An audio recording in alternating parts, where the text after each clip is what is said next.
So, good evening, everyone. Hello, good evening.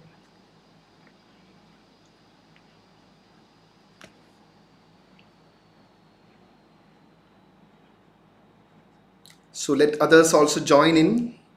Hello. So, just let me know in the comment section if my audio, video, everything is perfect.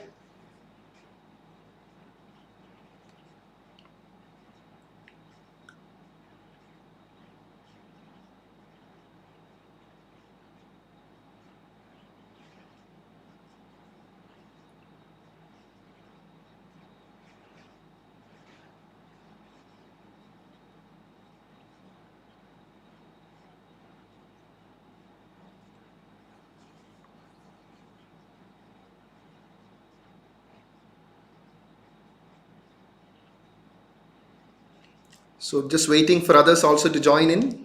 Okay, we'll soon start in a couple of minutes.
Just a minute. Okay.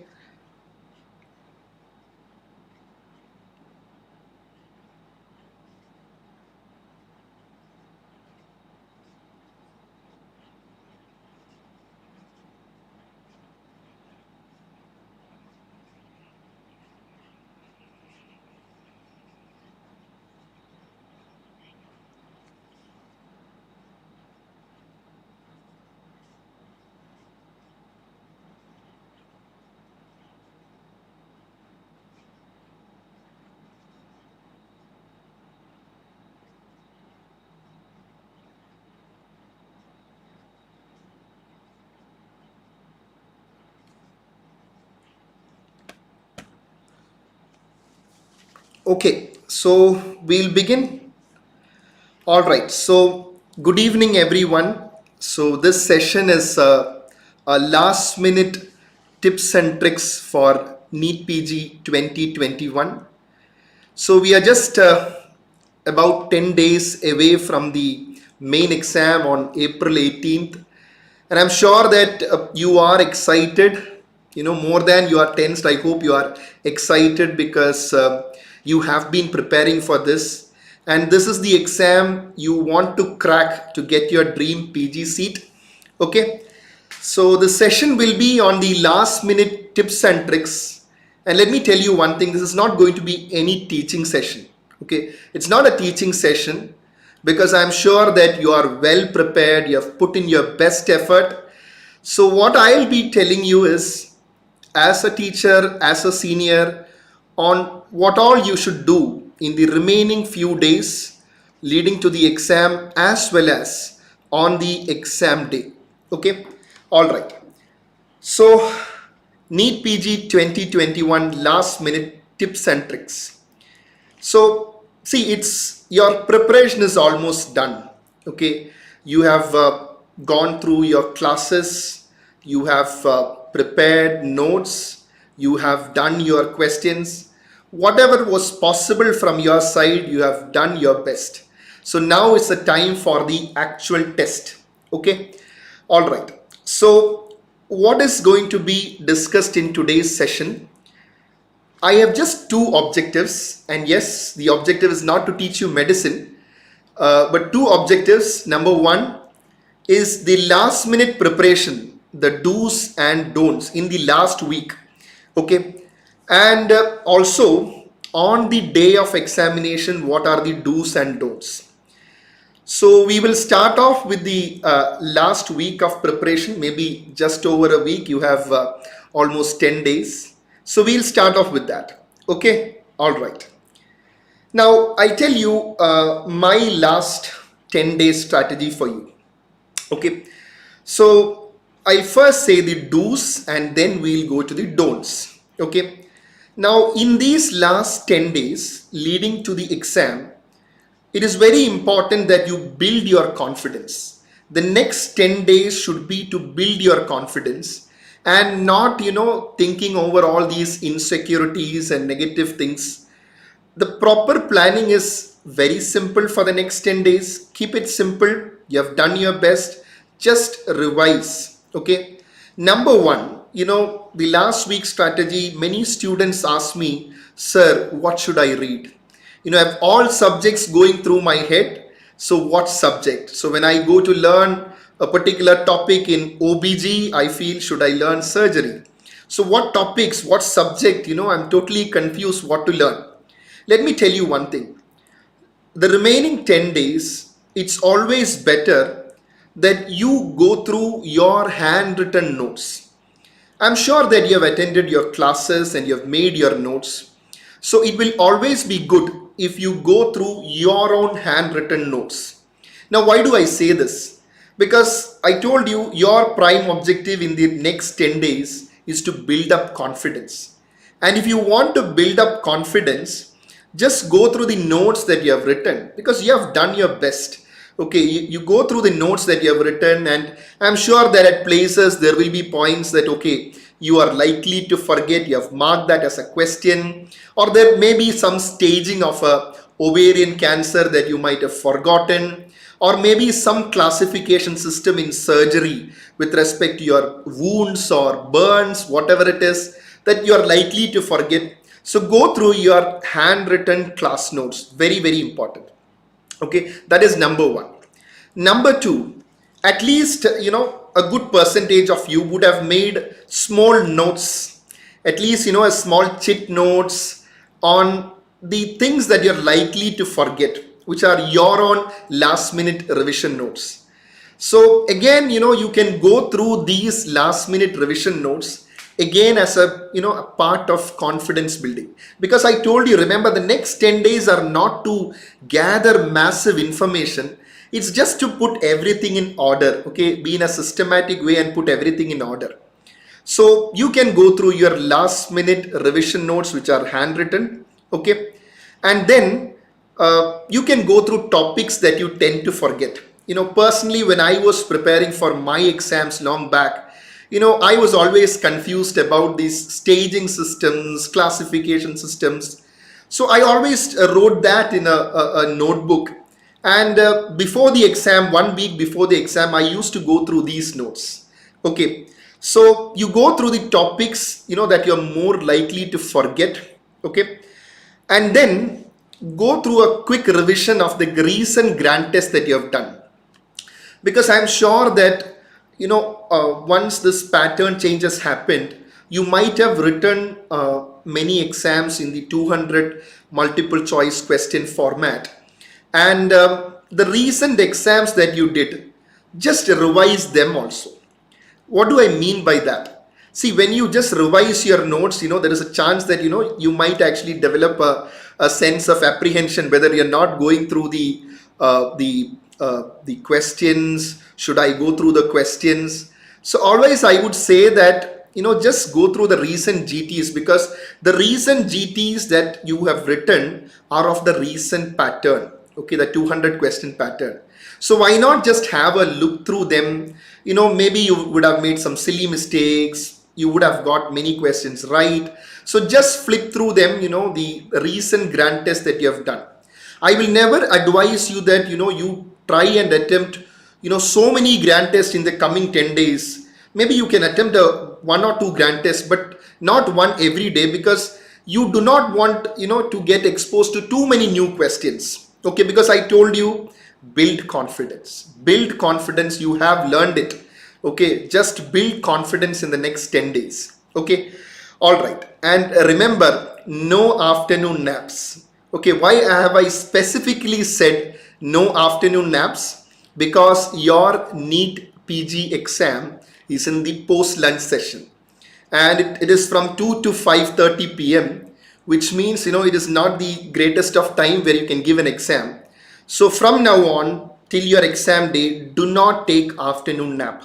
Okay, so and always make it a point, it is in that particular time, that is 2 to 5:30, you try working out questions also. That is very important, because if you start working questions in that particular time, you are used to it. Because I am sure that this 2 to 5:30 p.m. is probably not the time where you would otherwise prefer writing a grant test or a subject wise test, or for that matter any multiple choice. You would prefer to have a small nap. Okay, but mind you, the next 10 days you practice some MCQs in that particular time period. Okay, so these are the do's that I would say in the last week. Again, I reiterate on one point. It's to build confidence. Remember, gathering knowledge, that is over. You have done it. Have confidence. Okay, now it's about putting everything together. And any doubts, suppose if you are having any queries, you can put in the chat box, and I would be happy to reply to them. Okay, so please, any queries that you have, you can actually just type in and I'll reply towards the end. All right. So now, since we have seen some of the do's, let's go to the don'ts. Do not learn anything new in the remaining 10 days. Do not go for new resources. You might have a peer pressure. Your friend might be telling you, see, I've got a new book which has like so many multiple choice questions of the past several years. Why don't you go through it?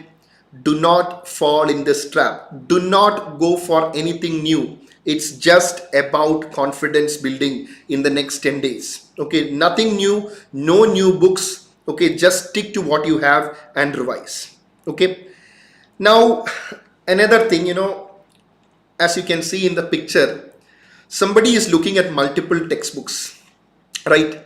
And this often happens, I would tell you, because even when I was preparing as a student for the NEET PG, a few days before exam, when you try to open your textbook and maybe you are learning OBG, then suddenly you see your friend or hear your friend discussing a topic from surgery.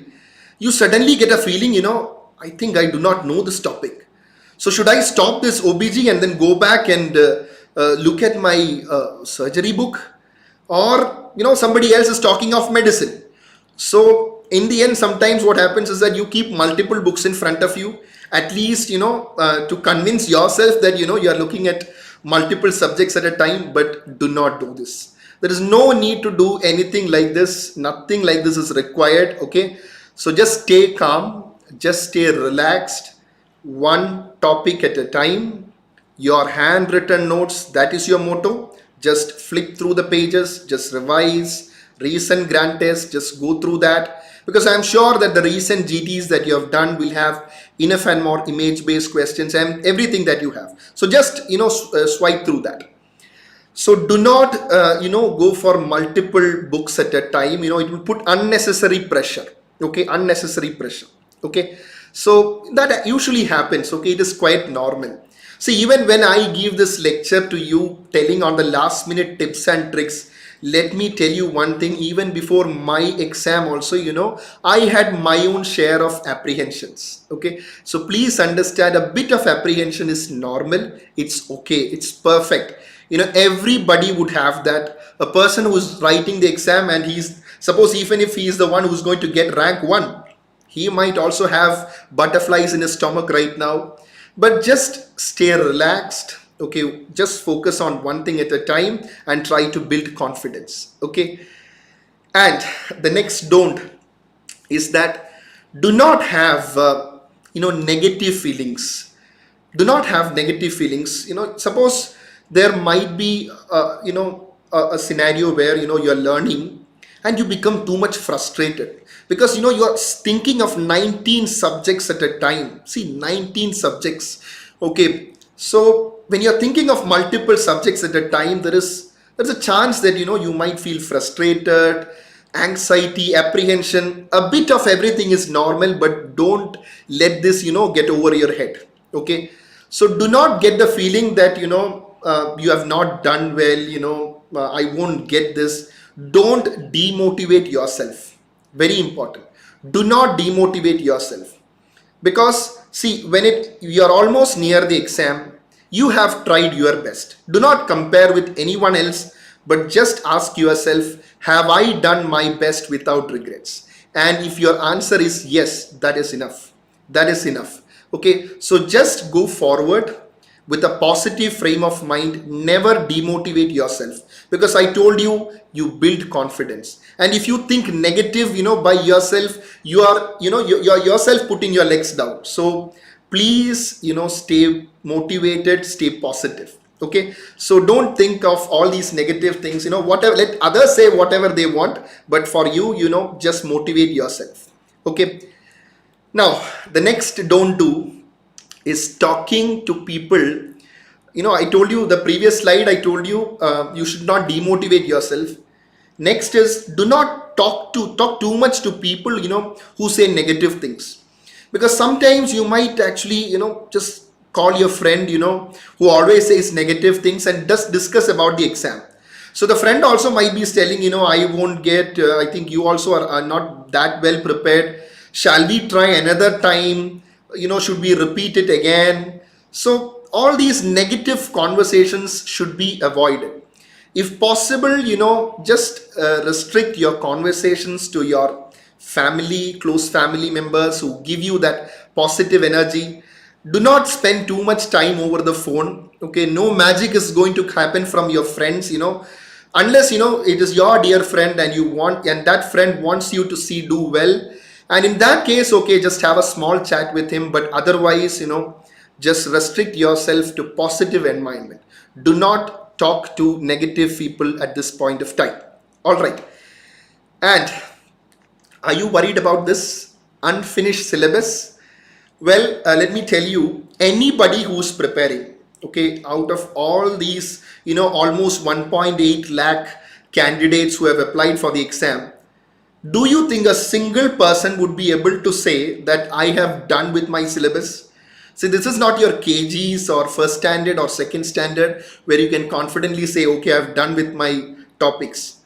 See, you're thinking of 19 subjects. So definitely it's impossible, humanly impossible to learn everything of that subject. And understand that is perfectly fine. It's okay. You won't be able to finish everything.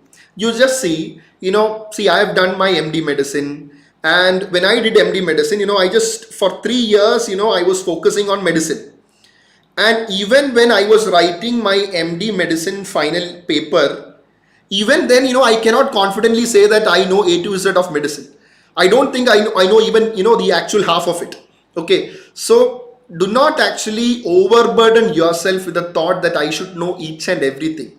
Remember, in the exam, you are not competing with any supercomputer.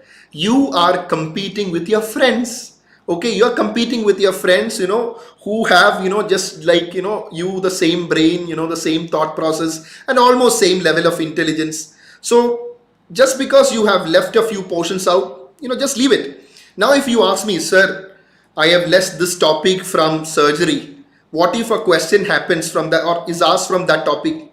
Yes, a question might be asked, maybe a question. See, a question, you have 200 questions, and if one or two questions are asked from that topic, don't think that, the world is over for you. No. So, it is only when you think that, okay, I have not done this topic, that topic, what if a question is asked from that? These are negative thoughts. So you do not want to have negative thoughts. See, you have learned a lot of topics and maybe you have skipped a few topics. And even if a question comes, that is okay, man. Just think that, okay, just a question came, I did not know. So don't think that, whoever has, gets through this entrance, gets all these, is so lucky that each and every question or a topic asked in the exam is from the topic that he has learned. No, we are all human beings. We tend to forget. Some topics we might not be able to complete. It's perfectly okay. Okay, just understand that it is okay to be imperfect. Okay, nobody will be able to finish full portions. Okay, so don't worry too much about the unfinished business. Okay, so just motivate yourself, thinking about the effort that you have put in the past, few months, many months, in fact, for this exam.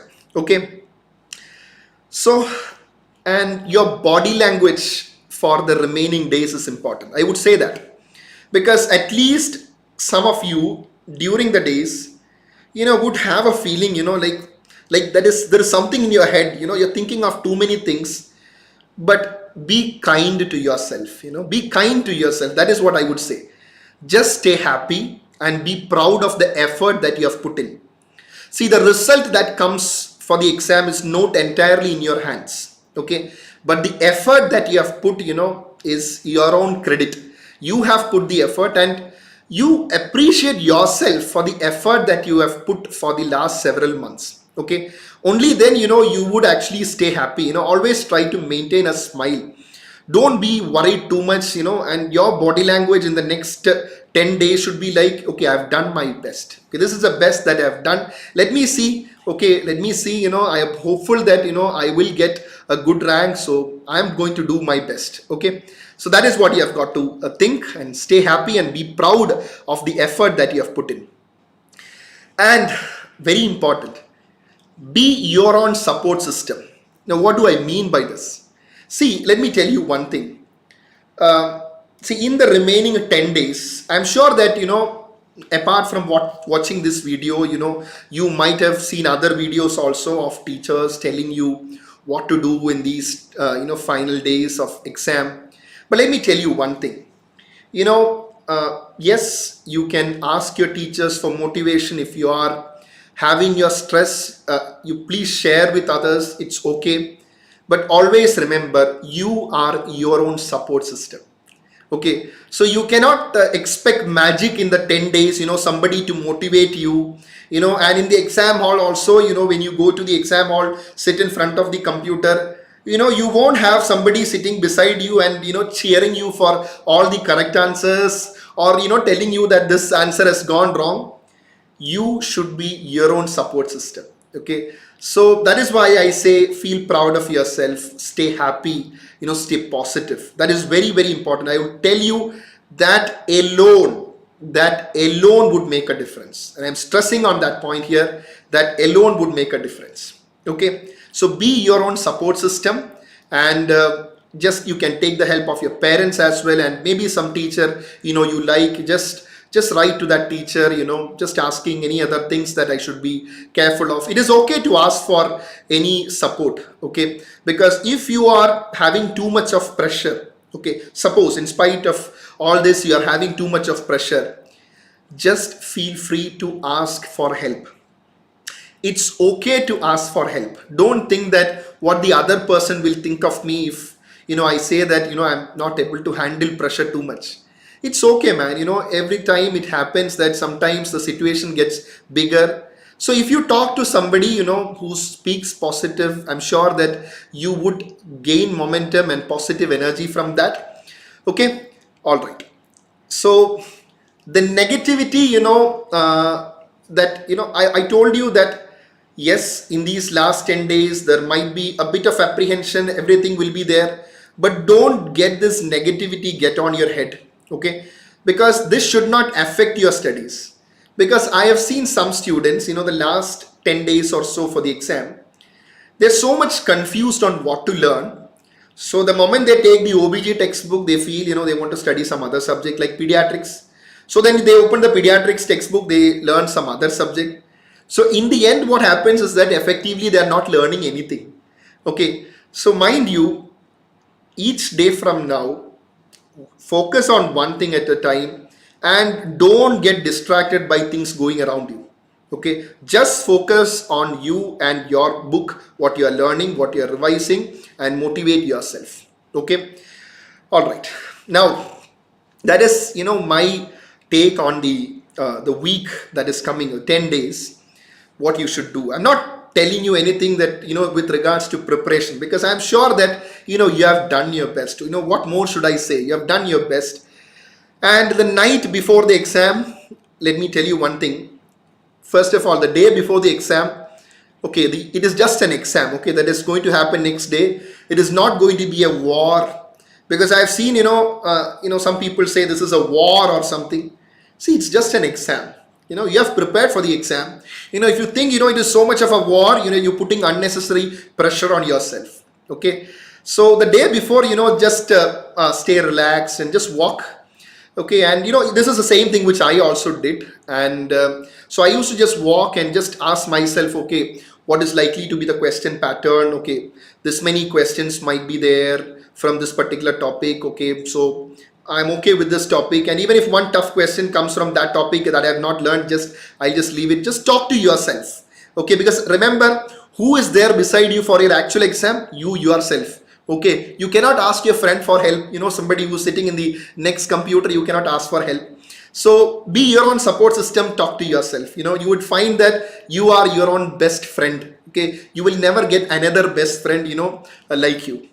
And the night before the exam, just sleep well. Let me tell you, no magic is going to happen, if you are studying overnight just before the exam. No magic is going to happen. Just sleep well, finish your studies by around say 9 p.m., 10 p.m. maximum. Just stop it. Okay, that is enough. And just give your brain rest, let it prepare for the next day. You don't want to overburden your brain. Okay, so I'm telling this because there are students who might feel let me study overnight and try to gather more points. See, it is not just the last few days preparation that is going to matter for the actual exam.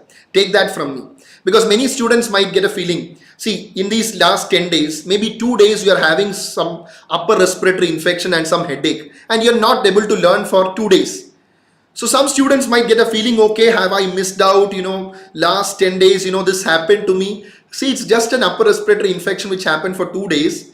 And even if you don't study anything for 2 days, nothing is going to happen. Take it from me. Because the effort that you have put in is over several months. The hard work, the hours of preparation, learning topics, doing MCQs, revising, you have done it for many months. Okay, so no magic is going to happen in the next 10 days. All you need is focus, focus, and focus. Okay, all right. So make sure the night before the exam you sleep well. Keep yourself relaxed, and when you go to sleep, just have a small prayer or anything that relaxes you. Okay, and just sleep with a smile. And don't be too much scared of the exam that is going to come next day. Why? Because you are also aware, as equally as me, that If you crack that exam, you get that seat. So it is for this particular exam, you have learned for the past several months. It's not to be scared of. You have prepared. Okay. And the only, I would always say that the only person who would be fully confident, for attending an exam should be a supercomputer. Okay. An exam like NEET PG. Otherwise, anybody would have a bit of tension. That I again say this, it's okay to be a bit tensed, but not too much. Okay. All right. Now the exam day. So exam day, just wake up with a smile and just say to yourself, okay, this is the day and this is the opportunity for me to get a PG seat of my choice. It is an opportunity. Do not overburden yourself with this term war. Nothing is a war, man. Just go there, just pray and just go there and hope that, your best you can put. Do not compare with anyone else. The day of the exam also, stop comparing. Stop comparing with anyone else who has put in more hours than you for studies. It's just that, okay, I have put my best effort. That is the only thing that you should think of. Okay. So exam day, just wake up with a smile and, have your breakfast. Okay. So don't starve. I would say don't starve. Don't think that that extra 10 minutes that you get by skipping your breakfast is going to do magic. No. In fact, it is only going to harm you. So have your breakfast in time. And remember, you reach ahead, for the in the exam hall. That is very important because this, I've taken from the prospect itself. Because see, the exam actually starts at 2 o'clock. Okay. And you see, the candidates are allowed to enter the examination hall from 12 p.m. So it's important that, you have a decent lunch before that. Should not be too heavy. Okay, so don't go for your NEET PG exam after having a heavy biryani. Okay, so don't go and sleep inside the exam hall. So have a light lunch. Okay, but do not skip your lunch because you don't want to develop hypoglycemia. One thing I did was, for just before entering the exam hall, in my water bottle, I had some glucose powder. So just before the entering the exam hall, I would just drink this glucose water, okay, maybe to get some extra energy. So I used to do that because I never wanted to have a hypoglycemia. Because the time that I wrote, we had 300 questions, but you are in a way lucky that you have just 200. Okay, so 300 means, your stamina has to be that much. Okay, so reach, early in the exam hall. Don't avoid any last minute, hurry. Okay, because again, let me tell you, you are not saving anything, by just going last in the, the exam hall. Please reach there early enough, okay, so that you are relaxed. Now let me tell you one thing. When you go to that exam center, you might see many students, reading books. Some of them 2 books, 3 books, 4 books, books in the hands, the legs, the head, everywhere. Don't get frightened. Okay, so it is a common scenario. Okay, because when you go to the exam hall, you see so many students learning, and you might get the feeling that, okay, am I the only one, who's not opening the textbook? Let me also open a textbook. Just stay relaxed. Okay, if you want to go through some textbook and maybe your notes and just revise, always I would prefer your own handwritten notes just to go through that, just to build the confidence. Okay, so when you're standing outside that the exam center, just stay relaxed. Okay, that is very important. So don't get frightened by others, seeing others.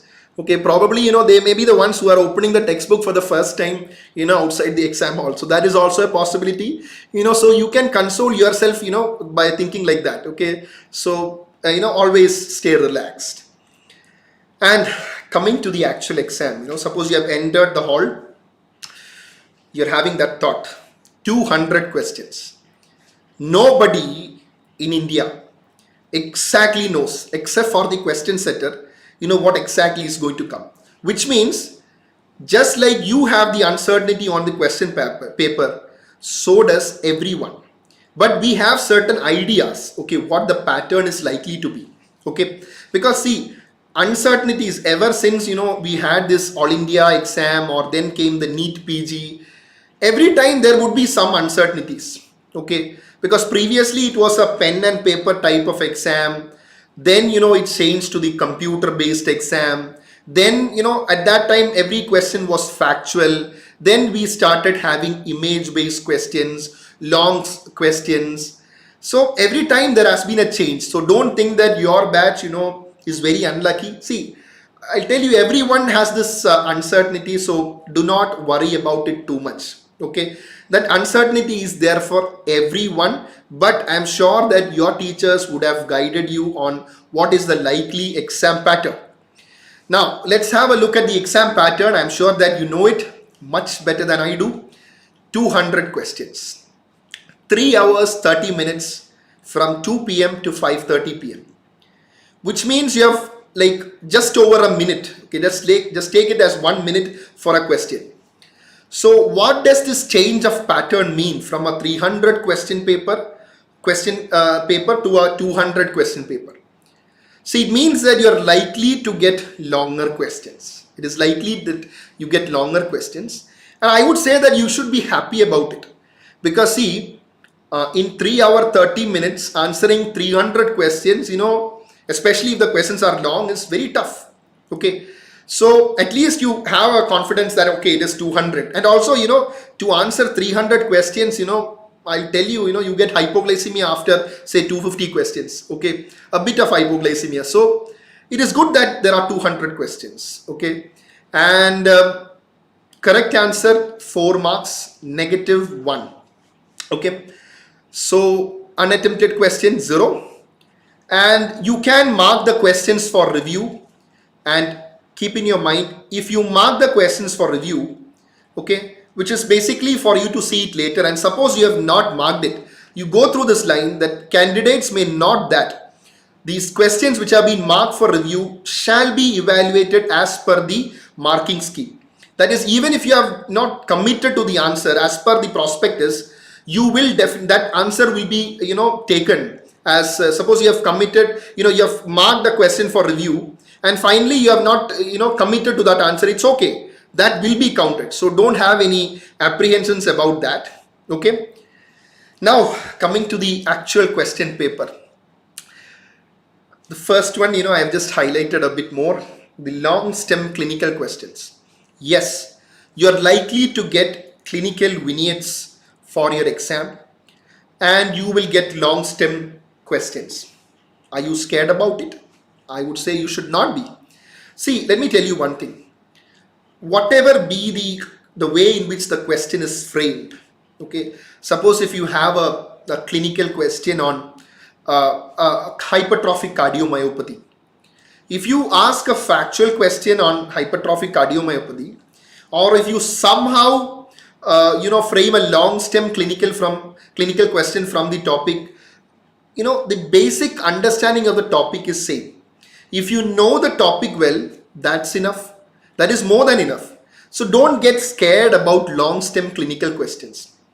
Because I always tell my students, see, if the question is long, you just think to yourself that it provides maximum number of clues. Okay, naturally, if an examiner wants to put a long question, he has to put in more information to make it long. Okay, so I would say in a way that would help you. And I'll tell you a few tricks, okay, to solve these long stem questions. See, when you have a long question, first rule is that you read the last line first. You read the last line first. Why do I say that? Because see, the question might start like this. Raju, a 23-year-old male, and it might be a long question, and you might just keep on reading for some time, and then you thought, I forgot the age, I forgot the name of the patient. See, there may be points in the question which are irrelevant. Okay, but sometimes the age might be relevant as well. All depends on what the examiner wants you to answer. So always look at the last line first. Try to understand what is the examiner asking, so that you will go back to the question in that way and read it. And also the second rule I want to tell you is that don't think that every line in this long stem clinical question is very important. It is up to you to pick up certain keywords, because the examiner, if you ask me to frame a clinical question, see, if I make a long clinical question, I would hide certain important keywords somewhere in the question. Okay. Suppose if I want to ask you a question regarding pulmonary embolism. Okay. See, I would actually put a question like, somebody has undergone an orthopedic surgery and there has been some immobilization for some days, and then he develops an acute onset breathlessness, and then I show the ECG which is showing the S1 Q3 T3 pattern. So there will be also an ECG strip. But see, and you might be asked, what is the diagnosis? So you see that they're asking the diagnosis. So first you have read the last line. What is the diagnosis? You go back and you suddenly see that there is some immobilization, breathlessness. See, at that time itself, it should strike you, this is likely to be pulmonary embolism. So ECG there, just have a quick look at it. And ECG would definitely show a sinus tachycardia or maybe an S1 Q3 T3. Just have a quick look at it, because everything is going and fitting in that pulmonary embolism. Just mark it. Don't again go back to the ECG and look at the ECG. Find out, what is the exact rate. You look whether there is any other abnormality. You are wasting time. You are wasting time. So just pick up the key points, because time is important. Because in that 1 minute, you have to think of you have to read the question and then look at the image and then come out with an answer. Okay. So time management is very, very crucial. So don't think that, reading each and every point is important. Just have a quick look at the last line. Then yes, some questions might require you to have a detailed read, but some questions you can pick certain key points and then go for the answer by reflex. Okay. So do not be scared of that. That is the second point that I want to tell you. Okay. That is, picking up the keywords. Third thing, in long questions also you will have images, and this image can be a X-ray chest or a CT brain, whatever it is. So sometimes, the image there might be totally irrelevant. Even while reading the questions, you almost got a diagnosis, just like the previous example I told you. And this is just, examiner wants to put something else also. So, the one who is putting the question also is not a supercomputer, it's also a human being. So, would have to frame the questions. So, it's always, that smart mind should keep on working in the exam hall. Okay. And that will help you to answer questions, because see, in the exam, what matters is when you have long questions, what matters is your time management is also important. If you are not able to attend some questions just because you did not see it, you are making a mistake. So which means proper time management is necessary, because sometimes, the same pulmonary embolism question that I talked about, some students, see, they have understood the answer as pulmonary embolism.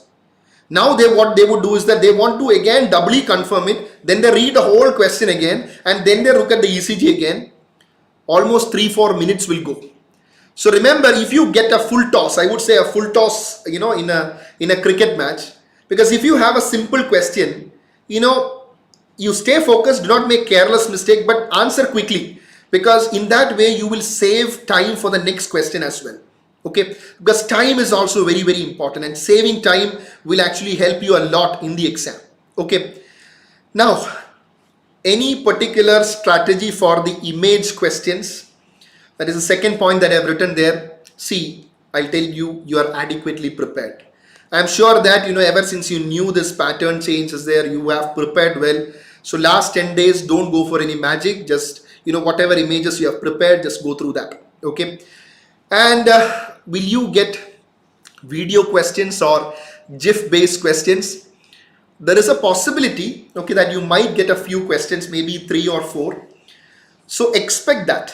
Okay, there might be a scenario where you might not get it, but I would say these questions would be simple. Okay, I will never say that, these questions will be very complicated. It all depends on your frame of mind. Okay, because when you open the question, see, you open the question, you suddenly see a GIF image. See, your mindset should be that I'm going to answer this. I'm going to answer. Don't be taken aback. Oh my God, there is a GIF question. I do not know this. This might be a simple question. It might be somebody, who is eliciting a plantar reflex, and they might ask its root value. The moment you see something that is different appearing on your screen, otherwise, you would have easily answered that, but just because you're apprehensive, you might get a negative there. So stay relaxed. Okay. Now, I told you already, we are expecting a lot of clinical vignettes. And if you ask me, will there be factual questions? I would say any exam that you take will have factual questions also. The pattern of 200 questions doesn't mean that all 200 questions are going to be clinical vignettes. Yes, there will be a good share of clinical vignettes, but let me tell you one thing, you will have factual questions also. Okay, so just be relaxed about that. Okay, because what is the percentage of clinical vignettes? What is the percentage of factual questions? We can just make assumptions as of now. But when you go to the exam hall, go with a positive frame of mind. Okay, because whatever be the percentage between your clinical vignettes and factual, you have prepared well. The topic remains the same. Okay, the manner in which the question is asked is different. Okay, all right. Now, about preclinical and paraclinical subjects, will there be questions? Will there be questions at all? I would say yes. I don't think there is going to be a question paper where you are just going to get questions from your clinical subjects. But the questions might be asked in an integrated manner. That is possible. They might try to link a pharmacology as well as your medicine, because they might be asking you the drug of choice. There will be a long stem clinical question. Okay. And finally, they might ask you something, what is going to be the drug of choice? Okay, or what is the treatment that you would offer? So it might be like, a patient might be, I'll just say a clinical scenario, a patient who presents with a transient ischemic attack.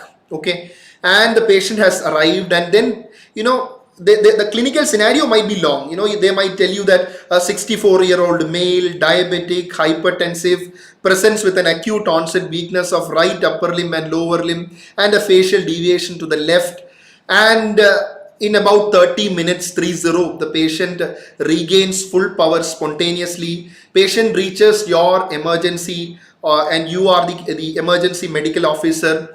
How are you going to treat this patient?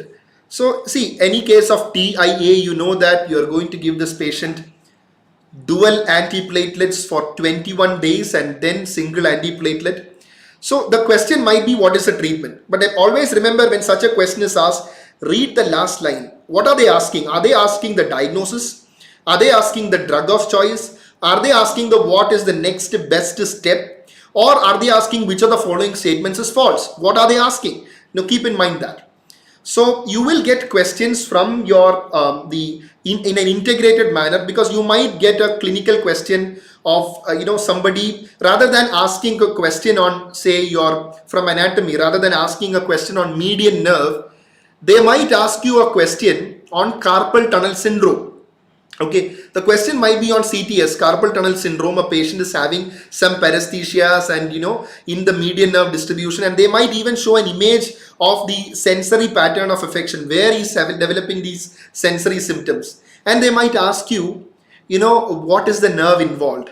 See, this is equivalent to asking you carpal tunnel syndrome occurs because of compression or entrapment of which nerve. Okay, so only the manner in which the questions are asked will differ. Okay, because they'll definitely integrate the pre as well as the paraclinical subjects with the clinical subjects. So there will be a vertical integration that is going to happen. Okay, but remember, topic remains same and you have done well. You have prepared well. Just keep saying that to yourself.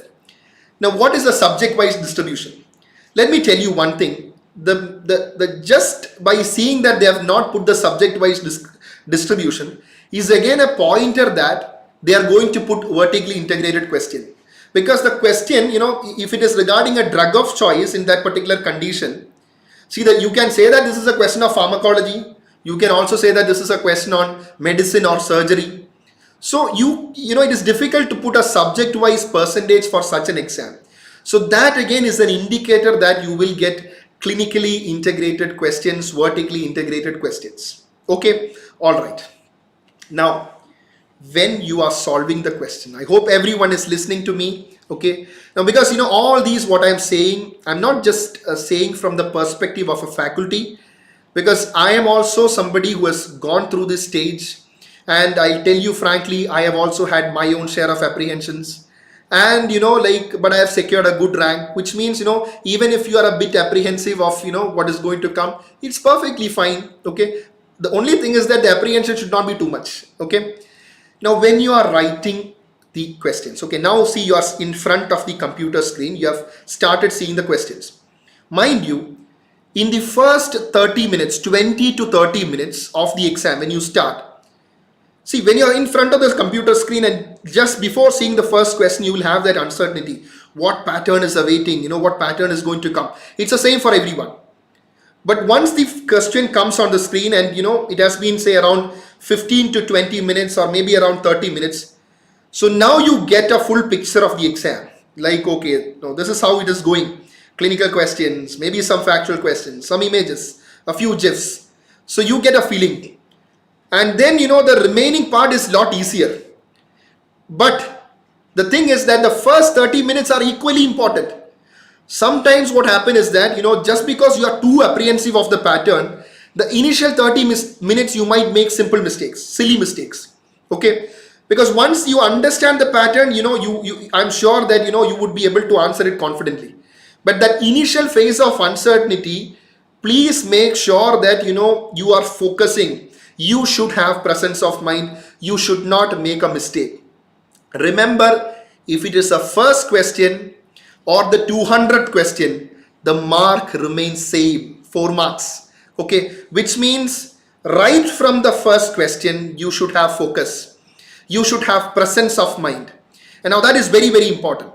Always, you should understand one thing. When you go for an exam, competitive exam, it's not just about the what all you have gathered, what all you have read. That is not the only thing that matters. Take it from me. That is not the only thing that matters. It also matters how you are able to perform based on your level of knowledge. I have seen candidates who have read very well, who are extremely bright, who have worked very hard, but just because of the simple reason that they went to the exam hall with too much anxiety, they made very silly mistakes. And their rank went back. At the same time, I have seen average students who have skipped some topics, but other topics they have read well. So they went to the exam hall with a positive frame of mind. Because see, whenever you go to an exam which is having clinical vignettes, your mind should be open. What do I mean by that? See, if you are asked a question, what is the most specific antibody for SLE? Okay, see, it is a factual question. So even if you are stressed or you are relaxed, I would say that you would be able to answer the question. Okay, whatever it be, you are stressed or relaxed, you would be able to answer the question. But if it is a clinical question, which is a long stem question on the same topic SLE, but that question is asked in some other way, you have to apply your mind because it is a long question, it is a clinical scenario. So the mind should be open, because in a factual question, you do not need that much. Okay, so please keep your mind open. You have to think. Remember, you have to think. So don't get the pressure, go on top of you.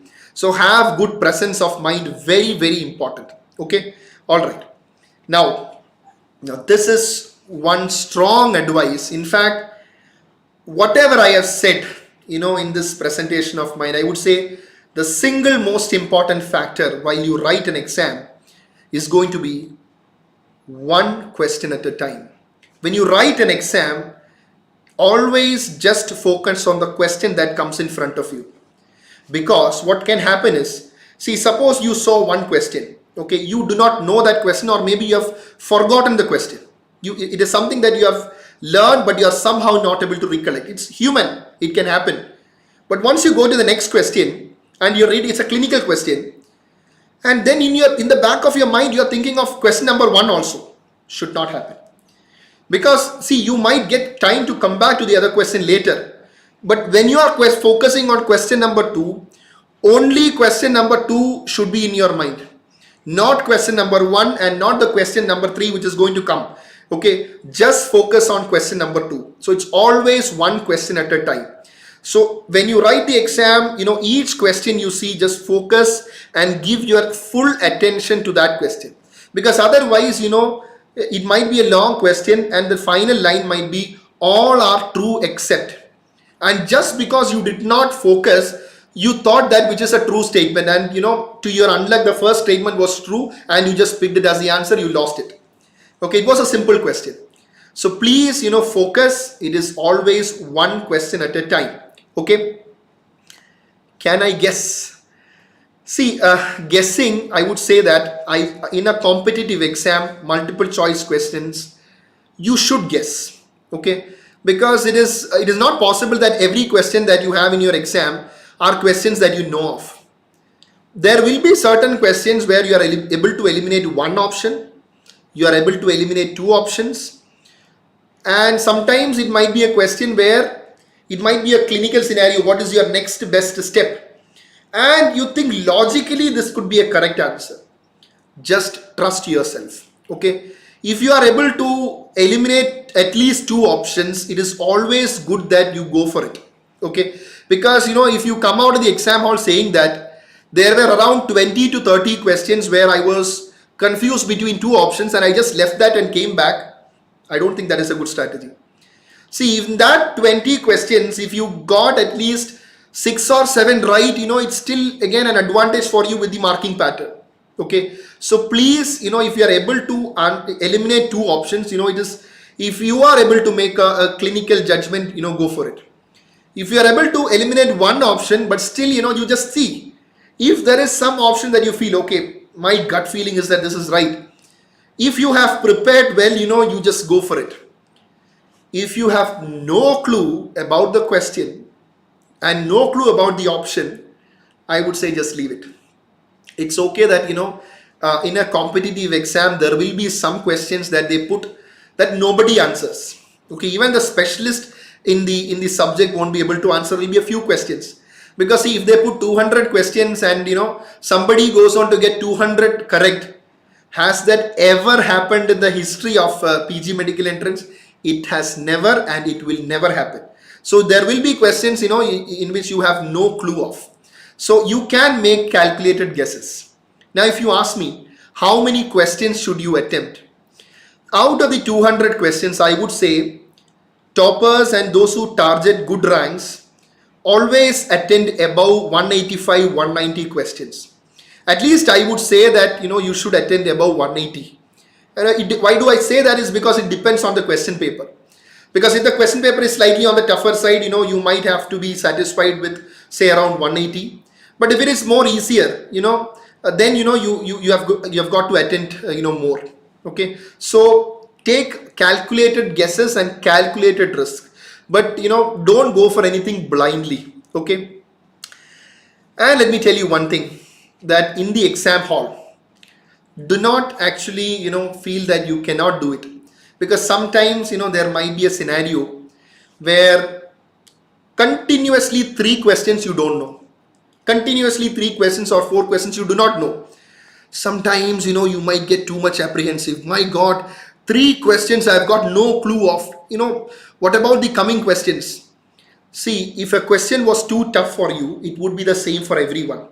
So that happens. Because I still remember, in my conversation with one of the students, a couple of years back, she was actually a topper. In fact, she turned out to be a topper. But I gave her this advice before the exam that, there will be some times that a few questions might come that continuously 2 or 3 questions you might not know. So don't get too much stressed about that. Okay. So the next question that you go to, the 4th or the 5th question that you go to, just go that, attempt that with a free frame of mind, a relaxed frame of mind. And that student, went on to get a top rank. She has now almost completed her pediatrics from AIIMS New Delhi. Okay, so always, have that feeling that you're going to do it. And one very, very important advice that I want to give you, when you write the 200 questions, whether it be the first question or whether it be the 200th question, same energy. Because some students have a problem, like they start off well, But once you have passed this 130, 150 questions, the concentration, is lost. Silly mistakes starts to creep in.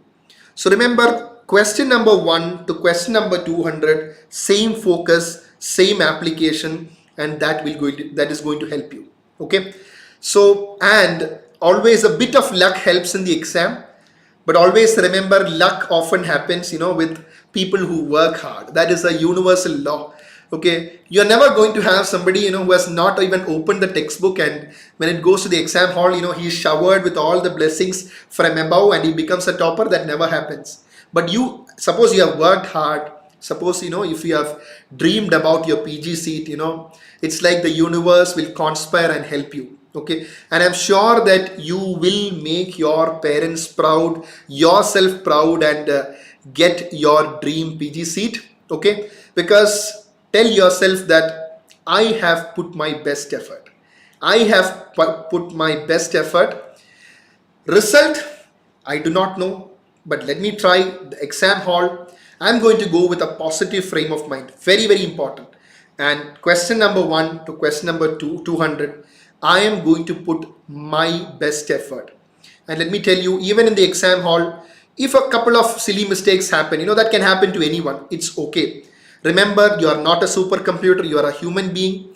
A few mistakes here and there can happen, but mind you, let's try to limit the silly mistakes, and that focus is going to help you. Okay, so I wish on behalf of the entire DocTutorials team all the best for your exams. Okay, so you have prepared well, and I'm sure that you will make all of us proud. So any doubt that you have, you please reach out to me personally. Also, you can type in the comment section of this video as well. And maybe the day before exam, you can just go through this video in the double speed mode, just to be sure of, the do's and don'ts. Now, these are the experiences that I wanted to share with you as a teacher, as a senior, as a friend, of my own experiences also, and I'm sure that you will crack the exam. Please get back to us, after your ranks, and tell us that, about your happiness, that you have performed well. We would definitely be, happy to be a part of your success. Okay, thank you everyone. And if you have any doubts, any queries that you want me to answer, I shall be happy to help you. So please type in the comment section. Yeah, so I'm waiting for your comments and feedbacks. Dr. Nitya, you're feeling that you're forgetting what you have studied. Let me tell you, that is quite normal. It is very, very normal. That happens because at a time, remember, you are thinking of 19 subjects. And if somebody was taken a post-graduation degree in whatever, maybe medicine, surgery, opthal, ENT, we also as teachers go through the textbooks, we revise also, because we also would forget. Okay, so that is perfectly fine. It is normal. Yeah, chance of a lockdown in my city, any chance of postponement? Why do you think of postponement? Because I would say that they would somehow conduct this exam, because this exam is for doctors, so they need the postgraduates, they want doctors to get into the stream. I don't think they are going to postpone. So exam has been adequately postponed, so you've got time also. So don't think that exam will be postponed, just think that exam will happen on time. Okay.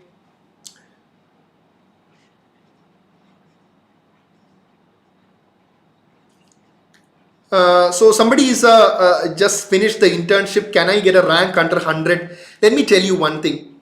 See, even if you are an intern, if you have put in your best effort, and since it is a clinical exam, I'll tell you, over and above the factual information that you have gathered, your thought process in the exam is very, very important.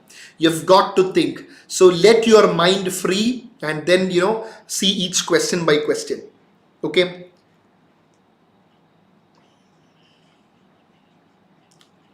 Dr. Swati says no time for multiple choice questions. See, the remaining 10 days are not to gather much information, but whatever you have learned, let's consolidate that, let's revise that with a calm mind. That's enough. Okay.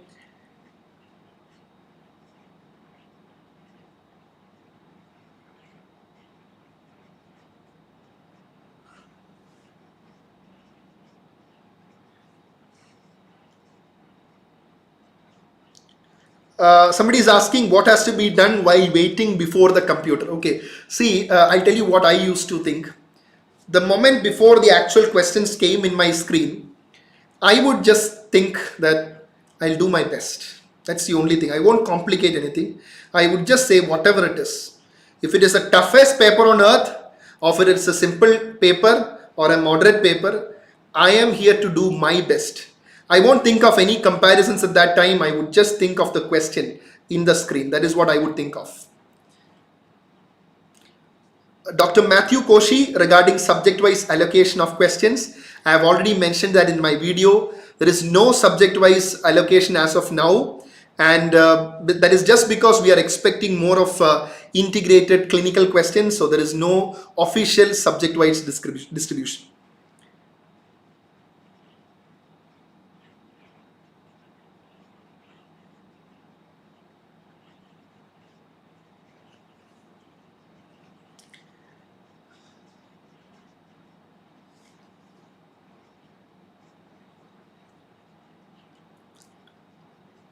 Any other questions that you want to ask, please feel free to ask questions. Okay, this is just to it's a discussion that will help you for the exam. That is why specifically I have not even discussed a single multiple choice question in this session, because I'm sure that you the study part you have done. I just wanted to get you in the right mindset the days before the exam.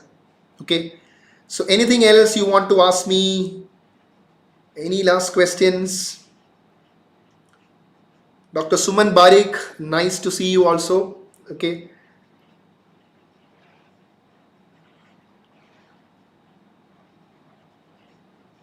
Parth Jain, Dr. Parth Jain says, I aspire to become a neurologist one day. That is great. So even after my MD medicine, I was also passionate about neurology. That is how I took a DM neurology.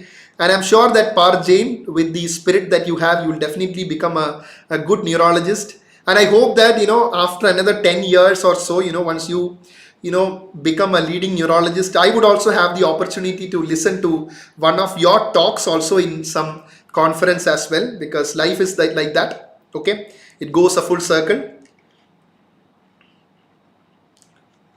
Yeah. So I hope I have answered most of your queries. Okay, so while you are in the exam hall, just stay relaxed. Question number 1 to 200, same energy level, presence of mind, one question at a time. Do your best. Okay, all right. Okay, then everybody, bye bye, take care, all the best for your exam. You will definitely rock it. Okay.